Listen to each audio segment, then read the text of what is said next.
Welcome to Wasitora Junda Mount Cat Dragons. Hope you're excited. As far as our opening hand goes, we have Temple of Mount. Yeah, we'll keep on this one. Got the Scry going. Always enjoy leading off with the Scry land. Always feels really good. And we'll see if our opponent has to mulligan past 6 or not, and then we'll jump into our commanders. All right, an opponent's going to lead off with Command Tower. Let's go and lead off with the Temple of Malady. More than likely, we'll see what we draw into, but probably lead off with that unless we draw into another Scry land. Alright, drawn to Windswept Teeth. Let's go and get the Temple of Malady down, get the Scry going, get the Scurry, the Fever, the Insanity.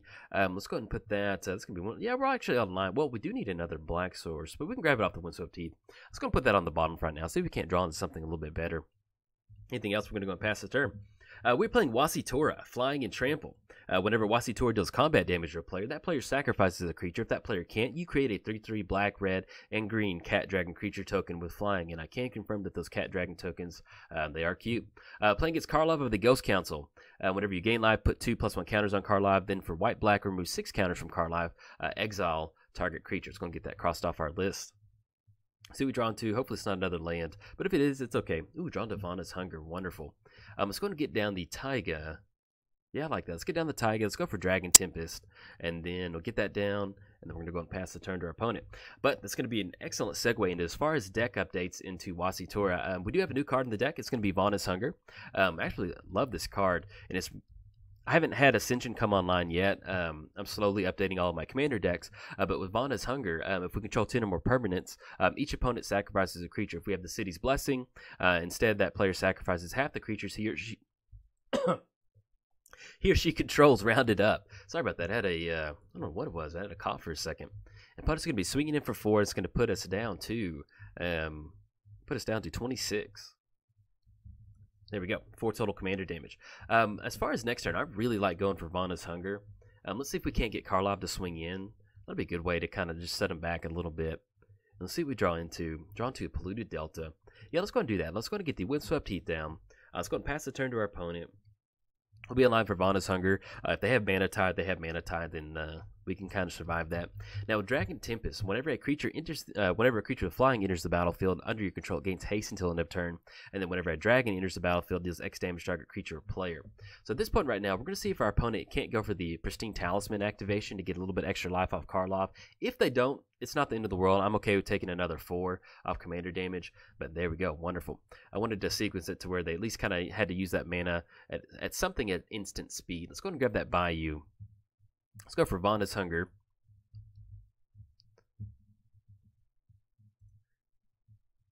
We're going to pay black. Sorry, for a second I got worried that Vana's Hunger was sorcery speed. I was like, man, I know it's instant. It didn't look like we were going to be able to cast it.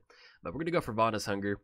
She is hungry, and definitely she's in the Mardu colors, or these black-white colors, so she'll probably eat Karlov. All right, Karlov gets sent back to the command zone. They did tap out for the Pristine Talisman, so we'll see if they have the land drop to go for to get down the Karlov. But the good thing with Dragon Tempest is that even if they do get down Karlov, we'll be able to swing in with Wasitora because it does have haste and at least kind of deal that damage to Karlov. So we'll see what we want to go for. If we don't draw into anything good, we'll probably get down the Sheltered Thicket. And we'll see what we hit off the card draw. But yeah, I love this card. Absolutely wonderful. I'm just going to get down the... I guess technically we can go Dragon Skull Summit and cycle the Sheltered Thicket. We're okay on red mana once we get down the Dragon Skull Summit. Yeah, I like that. Let's get Dragon Skull Summit down, and we'll go and pass the turn to our opponent. And I'm more likely we're going to see Karlov coming down next turn. They'll be online for that. But with Dragon Tempest, unless they have a way to kind of gain life, they can gain... They can activate the Talisman to gain 1 life, and that's going to be 2 more counters on Karlov, which is going to put it at a 4/4. So even with the Dragon Tempest trigger on the stack, it's only it's going to be 1 damage. Opponent's going to go for Despise. Reveals their hand, you choose a creature or planeswalker card from it, that player discards that card. Yeah, that's fine. Even if we cycle the Sheltered Thicket, if we hit like a creature off that, we don't want them to take it with Despise. So if they take a Tarka Worldrender, that's fine. We can bounce back from it. So they're looking at 1, 2, 3, 4, 5. They have 5 total mana, so Karlov is definitely online. But Karlov, you know, I don't play a lot of multiplayer commander, but in 1 versus 1 commander, Karlov is can be pretty brutal sometimes. He gets puts in some work, gets out of hand pretty quick. Especially, you know, if you get down something like the I can't remember what they're called, but the little 1-drop where you gain a life whenever a creature enters the battlefield. Man, it just gets out of hand really quick. See if our opponent's going to go for the Pristine Talisman activation to get a little bit of an insurance off that. Let's go and cycle the Sheltered Thicket. Drawn to Crucible of Fire. Okay. And yeah, let's just go and push in with Wasitora. I like that. We're going to get the activation. They're going to have to sacrifice a creature. Keep that off the bout. Ooh, Sword of Fire and Ice. I like that. Let's go and get the Forest down. Let's go for Wasitora. That's going to be tap out for Jund colors, and then 1 and 2. It's going to have haste off the Dragon Tempest, and it's going to deal X damage to a target creature or player. But since that 1 damage is really not going to matter against Karlov, we're going to go and send that 1 damage up top, because either way, we're going to have that sacrifice trigger, so it's going to be a little bit wasted. All right, we're going to choose our opponent, and then it's going to gain haste. And then Dragon Tempest is one of those cards that I don't think I had in here initially, and somebody suggested, hey, you should put that in there. And I'm like, oh my gosh, it's a really good card. Works really well with Wasitora. Let's go and push in for 5. This is going to be 5 total commander damage in the air. Put our opponent down to 26. And the main thing is we're going to take care of Karlov. Get Karlov out of here. Get out of here, buddy. I'm going to put 2 counters on Karlov, but it's not going to matter that much. All right. Deals combat damage. You're going to have to sacrifice the creatures. That's going to be Karlov. And then anything else, we're going to go and pass the turn. Now, as far as next turn goes, we're going to have 6 total mana. So unfortunately, we're not going to be online for Crucible of Fire and Sword of Fire and Ice. But more than likely, we're going to go for Sword of Fire and Ice. We can get that extra trigger coming across, that +2/+2. That'll really kind of increase the commander damage that we're applying to our opponent. And then just giving that, protection from red and blue is really not going to matter against white and black. But getting that extra 2 damage trigger may end up making a difference. It kind of puts us in a weird spot with the Pristine Talisman, that if we were to direct that damage over at Karlov, they can just activate it in response. But probably end up going for that. Yeah, I like the card draw. We could go for Crucible of Fire. It's going to be +3/+3. But I like getting the card draw going. So we'll see our opponent kind of has to show for it this turn. Our opponent's going to go for Ob Nixilis. Okay. Now, we'll take care of Wasitora if they go for the -3 ability, which they are going to go for that. Now, unfortunately, we're not going to be able to get down Wasitora next turn, because Wasitora does cost 7 now. But we can do a little bit of setting up. We can at least get down the Crucible of Fire, or if we're going to go for the Sword of Fire and Ice. We'll see exactly what we draw into and how we want to split it up. But if we draw into Ancient Tomb, we don't. I always like trying to call cards out like that. It's going to get the Polluted Delta down. And that's going to be, let's go Golgari Signet. That's going to be 1/2. And our opponent did get an Urborg down, so that's why we have all these swamps out here. Get on the Signet. Yeah, and I think I like going Sword of Fire and Ice. We could go for Crucible of Fire if we wanted to. Because either way, it's going to have haste next turn. We're going to be able to push past whatever sort of reach creature they have out there. And especially if we're going to be swinging it up Nixilis next turn with the -3 ability, it's really not going to matter. Let's go ahead and go Crucible of Fire. That way we can get that static effect, that +3/+3. We don't have to worry about any sort of shenanigans. Maybe they have some sort of removal spell. Yeah, I kind of like that a little bit better. Tap the Polluted Delta down, get that +3/+3 going. And then anything else, we're going to go and pass the turn. Now, with the Dragon Tempest, we can deal that 1 damage to target creature or player, because we only have 1 dragon on the battlefield once we get down Wasitora. One thing that we can do is we can have that 1 damage be dealt to our opponent and redirected over to Ob Nixilis. So, kind of depending on what they go for, we'll see what's going to happen. But I kind of like the board state we got developed now. And drawing into the Signet's not too bad, because that's going to be 1, 2, 3, 4, 5, 6, 7. Make the land drop. Unfortunately, we'll be off on Sword of Fire and Ice, but at least we kind of keep Karlov off the battle. That's the main thing. And playing this deck, I play a lot of commander decks, and one of my main approaches to commanders, go over and top and have fun. So it's always fun to play a commander deck that has a lot of removal.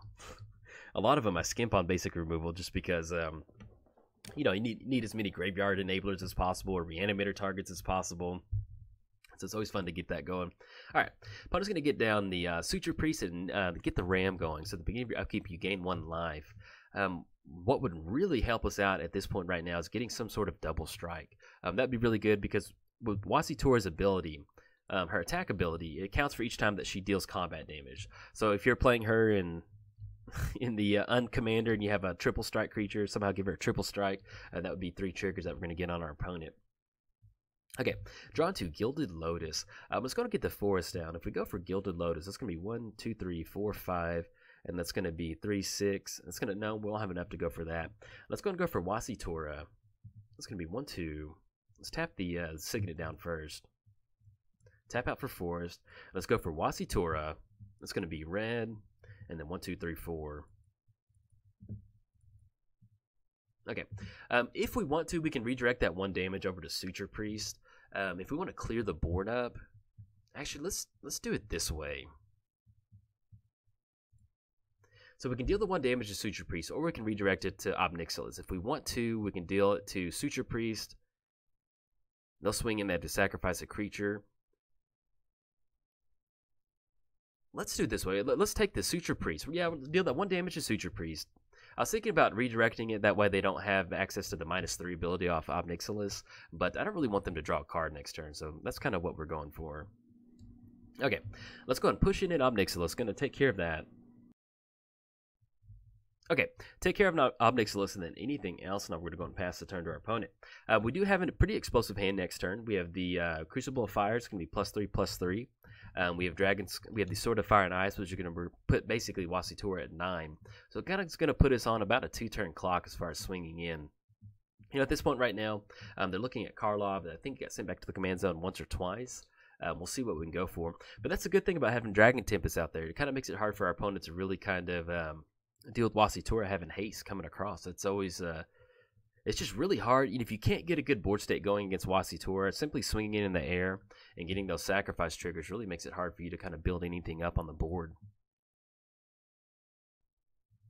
Oh, okay. Opponent's going to go for Fleshpack Marauder. All right, I like it. Each player sacrifices a creature. So that's going to put Wasitora at 9. That's going to be 1, 2, 3, 4, 5, 6, 7, 8, 9. If we hit the land drop, we'll be online for Wasitora, but we have to sacrifice it. And then that's should keep them off of Karlov, I think, especially if they got them out there, because it's looking at 6 mana off Karlov. So if we're online for the lane drop next turn, we'll go for Wasitora. If not, we'll simply just get down Gilded Lotus, Sword of Fire, and then go from there. All right, opponent does get down Karlov. Let's keep our fingers crossed. Let's go ahead and crack the Polluted Delta, actually, on this one. Let's go ahead and grab the Canyon Sloth. That way we don't draw into anything like that we don't really want. Get down the Canyon Sloth and see what we draw into. I guess our opponent could swing it with the Ram if they wanted to, even though it's a 0/5. Gotta let the utility creatures have some fun every once in a while.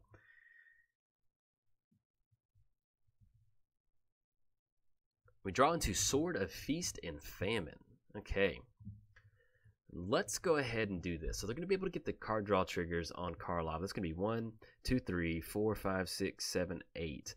Wasitora is looking at 9 total mana right now. Let's go and do this. Let's go for Gilded Lotus. It's going to be 1, 2. Let's tap the Signet down first. Let's go for the Gilded Lotus. We're able to get that down and get down both Sword of Fire and Ice and Sword of Feast and Famine. Let's tap out for triple blue for the Sword of Feast and Famine. Let's go Sword of Fire and Ice. Yeah, that's the only downside, is they're going to be able to gain 1 life at the beginning of their upkeep. It's going to be 2 counters on Karlov. They'll be able to get 1 more life off the Pristine Talisman, so it's going to be 2 more counters on there. They have to remove 6 counters from Karlov to be able to exile a creature. So if they don't have any other sort of life gain this turn, that will put us in a spot where we can go for Wasitora, especially with us getting down the Gilded Lotus. We'll be able to equip the Sword of Feast and Famine on there and finally establish some protection from Karlov going for those activated abilities. Okay, opponent's going to scoop it up. They didn't draw any sort of life gain. Next turn we go for Wasitora. We're going to be able to get that down off the Gilded Lotus. That's going to be Wasitora's going to be 9 total mana. It's going to be 1, 2, 3, 4, 5, 6, 7, 8, 9, 10. It's going to be 11 total mana. So that'd have been just enough to equip the Sword of Feast and Famine. Come across for 2. They sacrifice a creature, and then we're good to go from there. But if you enjoyed the video, like and subscribe. Thanks. Bye.